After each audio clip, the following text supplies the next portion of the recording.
अब छोलिया हो या लोबिया, सफेद चने या काले चने, सब कुछ मजेदार बने। नमस्कार, आपके साथ मैं हूं गौरव अग्रवाल। मेरे साथ हैं सुरभि, एटमी, यलगार, सुपर पावर, दो फाड़। जी हां, ईरान की जंग ने एक बार फिर सुपर पावर्स के बीच सुप्रीमेसी की जो जंग रूस और यूक्रेन से छिड़ी थी उसको और बड़ा कर दिया है। और इसीलिए अब बात करते हैं उन देशों की जो अमेरिका के हमले से पहले ट्रंप को नसीहत दे रहे थे और ईरान के साथ कंधे से कंधा मिलाकर चलने का वादा कर रहे थे। इनमें रूस और चीन का नाम सबसे ऊपर है। हालांकि सुपर पावर्स की रणनीति अब होगी क्या, और उससे भी बड़ा सवाल ये कि इस जंग के नाम पर क्या अब दुनिया को दो हिस्सों में बांटा जाएगा या फिर ईरान और इजराइल बीच का कोई रास्ता निकालकर शांति कायम करने की कोशिश करेंगे। और इसी आधार पर आगे सवाल एक्सपर्ट्स के साथ गौरव करना बहुत जरूरी है। और इस बीच बता दें, major general retired SP Sinha sir defence expert के तौर पर स्टूडियो में इस वक्त हमारे साथ हैं। Naval commander retired Bikramjit Singh defence expert हमारे साथ हैं और विदेश मामलों के जानकार रविंदर सचदेव भी हैं इस वक्त हमारे साथ। गौरव। बिल्कुल, और इस बीच बड़ी खबर ईरान के बुशहर से, जहां हवाई अड्डे पर भीषण हमला किया इसराइल ने। हवाई अड्डे पर इसराइल ने भीषण बमबारी की है ईरान के बुशहर में। हवाई अड्डे पर बड़े विस्फोटों की आवाजें सुनाई दी हैं। हमले से भारी नुकसान की खबरें हैं। एयरपोर्ट पर कामकाज ठप और विमान सेवा बंद कर दी गई है।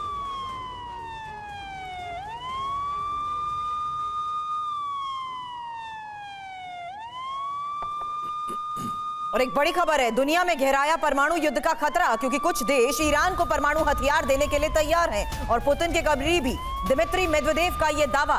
रूसी सुरक्षा परिषद के डेप्यूटी चेयरमैन मेदवेदेव का यह दावा क्या है, इस बारे में और डिटेल इंफॉर्मेशन आपके सामने। उससे पहले जानिए कि आज के इस हालात में किस तरीके से परमाणु युद्ध का खतरा और ज्यादा बढ़ गया है, क्योंकि कुछ देश ईरान को परमाणु हथियार देने के लिए तैयार हैं। मेदवेदेव का यह दावा।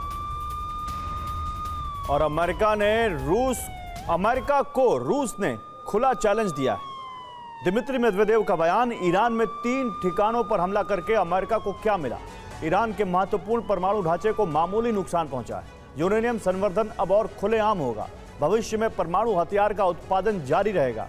कई देश ईरान को सीधे परमाणु हथियार देने को तैयार हैं। अमेरिका नए संघर्ष में उलझा है। जमीनी युद्ध की संभावना बढ़ी है। ईरान में एकजुटता और बढ़ेगी। शांति की बात करने वाले ट्रंप ने एक और युद्ध शुरू कर दिया। हालांकि ईरान के 3 प्रमुख परमाणु ठिकानों पर अमेरिका के जिस तरीके से हमले हुए, इन्हीं हमलों के बाद मध्य पूर्व में जबरदस्त तनाव है। और अमेरिका की सैन्य कार्रवाई ने न सिर्फ इजरायल और ईरान टकराव को और आगे बढ़ने का खतरा पैदा कर दिया है, बल्कि इस पर मुस्लिम और अरब देशों की भी तीखी प्रतिक्रियाएं सामने आई हैं। अब देखिए ईरान पर हुए हमले से कौन खुश है और कौन दुखी और कौन साइलेंट।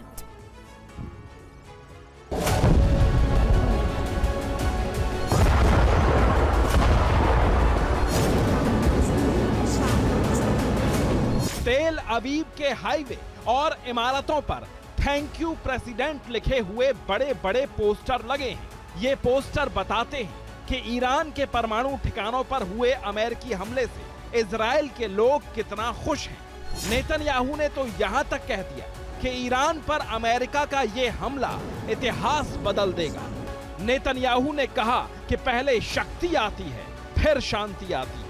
ईरान के परमाणु ठिकानों पर हमले के बाद इजराइल की ये खुशी समझ में आती है, लेकिन ईरान पर हुए हमले के बाद दुनिया में कोई खुश है, कोई दुखी और कोई साइलेंट। खामेनेई की पर्सनल सेना IRGC ने मिडिल ईस्ट में अमेरिकी सैन्य बेस पर बड़े हमले की धमकी दी है। ईरान के प्रॉक्सी माने जाने वाले यमन के हूती विद्रोहियों ने भी अमेरिका से विध्वंसक बदले का ऐलान कर दिया है।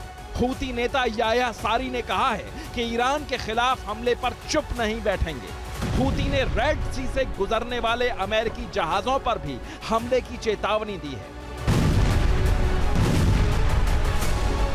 हर किसी की नजर इस बात पर टिकी है कि अमेरिका के ईरान पर हमलों के बाद इस्लामिक देशों का रुख क्या होगा, क्योंकि कतर, सऊदी अरब और ओमान जैसे मध्य पूर्व के कई देशों ने ईरान पर हुए हमलों की कड़ी निंदा तो की है, लेकिन ईरान के साथ खुलकर खड़े होने को कोई तैयार नहीं है। रूस और चीन भी क्षेत्र में सक्रिय भूमिका निभाने की कोशिश कर रहे हैं। दोनों देश मध्यस्थता की पेशकश तो कर रहे हैं, लेकिन वास्तव में उनका ध्यान मिडिल ईस्ट में अमेरिकी प्रभाव को चुनौती देने पर ही है। Bureau report, TV9 Bharatvarsh. हालांकि एटम वॉर में कौन किसके साथ है गौरव, ये भी आगे चर्चा करने से पहले जानना जरूरी है, इसलिए इंफॉर्मेशन वॉल पर फिलहाल पहली डिटेल है कि एटम वॉर में कौन किसके साथ, उसमें रूस और चीन का जिस तरीके से, और उत्तर कोरिया के, ईरान के साथ, रूस, चीन और उत्तर कोरिया के जिस तरीके से नाम है, उसमें देख लीजिए परमाणु क्षमता के लिहाज से रूस कहां स्टैंड करता है, चीन कहां स्टैंड करता है और उत्तर कोरिया कहां स्टैंड करता है। वो देश है जिसके पास दुनिया में सबसे ज्यादा परमाणु बम है, हालांकि इतने ज्यादा परमाणु बमों की किसी वॉर में जरूरत पड़ेगी, आई डाउट। हालांकि इजराइल के साथ अब कौन है, तो इजराइल के साथ दुनिया की सुपर पावर कहा जाने वाला देश अमेरिका खड़ा है और वो खुलकर साथ में खड़ा है ईरान के साथ, क्योंकि ईरान के साथ रूस और चीन और उत्तर कोरिया हैं तो, लेकिन मॉरली ज्यादा हैं लॉजिस्टिकली, और जिस तरह से उसको ईरान को इस वक्त अभी मिलिट्रली जो साथ चाहिए, क्या उस तरह का साथ ये लोग देंगे। जनरल सिन्हा इसी से शुरुआत करते हैं। अमेरिका ने तो पहले भी और खुलकर अब उसके साथ न केवल वो इजराइल के साथ आया, अब उसने तो ईरान के खिलाफ अटैक भी कर दिया है। क्या ऐसा ही कुछ रूस से हम देखेंगे ईरान के साथ? देखो, मुझे लगता है कि ये सेकेंड वर्ल्ड वॉर का सिनेरियो नहीं है। हाँ, ये सिनेरियो डिफरेंट है। आज की दुनिया जो है एक बड़ा परिवार की तरह हो गया है, जो इकोनॉमी सबसे इम्पोर्टेंट फैक्टर है। क्या रूस को पता नहीं है यदि वो एक्सट्रीम स्टेप लेगा तो पूरे उसके देश के लिए कितना खतरनाक होगा? यूक्रेन वॉर में संभालने में तो अभी तक पूरी तरह से सक्सेसफुल नहीं हुआ है। एक एडिशनल फ्रंट खोल के क्या पाएगा? तो ये आदमी को प्रैक्टिकल होना पड़ेगा। नहीं तो फिर एक एडिशनल सवाल इसी में जोड़ दूं, फिर तो फिर पुतिन के डेप्यूटी और रशियन सिक्योरिटी काउंसिल के डेप्यूटी हेड डिमित्री मेदवेदेव ये क्यों कह रहे हैं कि बहुत सारे देश हैं जो ईरान को परमाणु देने को तैयार? गौरव है, with due respect to everybody who occupy important position in Russia and other countries, due respect मैं ये कहना चाहता हूँ, ये नैरेटिव वॉर है, ये परसेप्शन वॉर है। हर एक सेंटेंस को आदि 100% बिलीव करोगे तो गुमराह हो जाओगे। ये नैरेटिव क्रिएट करने का इंप्रेशन है। ग्राउंड पे होगा वो जो लास्ट मिनट पे होगा। नैरेटिव तो बहुत चलता रहता है। तुलसी गबार्ड ने कुछ कहा, मिस्टर ट्रंप ने रिफ्यूज़ कर दिया, उसके पीछे भी अंडरस्टैंडिंग है, क्या हुआ मुझे पता है। तो इसको बहुत सीरियसली लेने की जरूरत नहीं है, ये नैरेटिव चलता रहेगा। लेकिन इसी नैरेटिव और इसी प्रोजेक्शन में अपने स्तर पर टेबल पर लाते हुए अपनी शर्तों के साथ डायलॉग करने की तो कोशिश की गई है ना। ऐसे में इसी को लेकर सवाल आपसे करूंगी, उससे पहले एक बड़ी खबर है। Economy is a big factor Surabhi. Economy मैं बार बार बोल रहा हूँ, कोई भी जंग जो ज्यादा दिन चलता है तो उसका आर्थिक व्यवस्था पे उस देश के लिए ही नहीं, विश्व के स्तर पे फर्क पड़ता है। यदि अपना जो हॉर्मुज का यदि सीज कर देता है, स्ट्रेट ऑफ हॉर्मुज को लेकर आप बात कर रहे हैं, जो कर नहीं सकता। 5 कारण है कि मैं बताता हूँ कर नहीं सकता। पहला, कि चाइना का मैक्सिमम उधर से ट्रांजिट होता है, वो नहीं पंगा ले सकता। दूसरा, क्या उसका जो एक्सपोर्ट है सर, लेकिन इसी फैसले के आधार पर अगर वो अपनी टर्म्स एंड कंडीशंस अमेरिका के सामने रखे तो एक इसी को लेकर सवाल करूंगी। उससे पहले एक तस्वीर सामने आई है जिससे साफ हुआ कि कैसे अब इजराइल ने ईरानी ड्रोन्स को मार गिराया है, और इजराइल ने आज 30 ड्रोन मार गिराए हैं। ये एक और बड़ी खबर बता दे, आईडीएफ ने ड्रोन गिराने का वीडियो भी जारी किया है। लगातार आ रही तस्वीरों से साफ है कि किस तरीके से आईडीएफ भी बड़े दावे कर रहा है, जहां इजराइल ने आज 30 ड्रोन को मार गिराने का किया है दावा।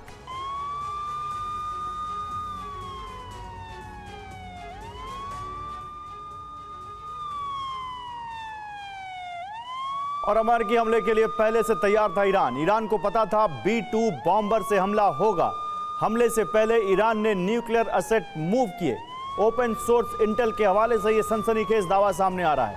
सवाल यही है कि अगर ईरान कह रहा है कि हमें नुकसान नहीं है तो क्या नहीं हुआ, तो क्या उसको पहले से पता था? क्योंकि ओपन सोर्स इंटेल ये दावा कर रहा है कि ईरान को पहले से पता था कि अमेरिका उसके ऊपर अटैक करने वाला है। अमेरिका ने हाल फिलहाल में मिडिल ईस्ट में जो मूवमेंट की थी वो भी उसका एक बड़ा रीजन है।